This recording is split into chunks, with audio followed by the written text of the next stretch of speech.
All right, so when you're doing anything well in golf, I can't recommend getting it on video, getting it measured, having tangible ways to know what you're doing, because golf is a game where you will lose form, you'll lose technique, and you need to know what you're necessarily trying to do so you can get it back. So this video here on the left is me at my best when I felt like I was hitting at my best.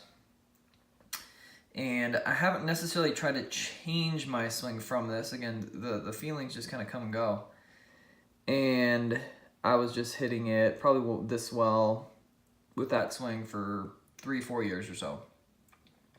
And then lately it's just been a little bit off, so I'm trying to figure out what to do. So again, in looking that on the left side here at my old video, I sensed and I could see that I was really taking the club kind of up this plane line, especially with my hands. My hands are really getting around.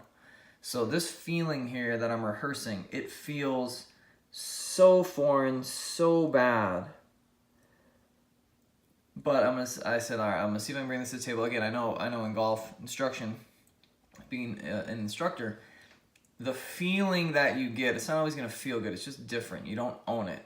And it's been a while since I've made this move, and you can see here again in my prime, hands of club close to shaft plane.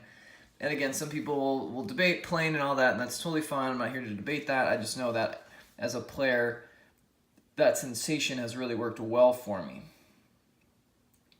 So this feeling here, this club feels, it definitely does not feel like it's relatively online. It's fantastic there, and as I'm bringing it down, you can see it's gonna start working closer to that plane line, which I've kind of been lacking lately. And I just hit a few here today before my lessons and just absolutely roped them.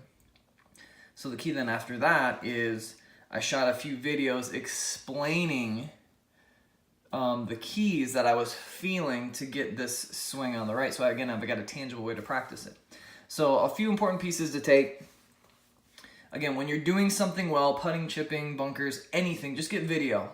And you don't need to analyze it. Just get it, make a note of it, email it to yourself, or have some way to archive it, and just know that when you're doing something well, that's probably what it looks like. That's some of your DNA. Now, a lot of times, especially with great players who have played well, who have won on tour, you're not necessarily looking to reinvent the wheel, kind of like what Jordan Spieth's going through. Now he's just kind of gotten off mechanically. So you're not necessarily trying to reinvent the wheel, so a lot of times you're just trying to get back to where you've been. Now, that's great for some players, and then there's that next step of, okay, I want to now get to a level I've never been, and that's kind of a different thing. So it's good to have information of when you're doing things your best, so that you can see kind of what your true DNA is, where you've played well from in the past, maybe why, what's working well, and then that way you have a good chance to repeat it in the future.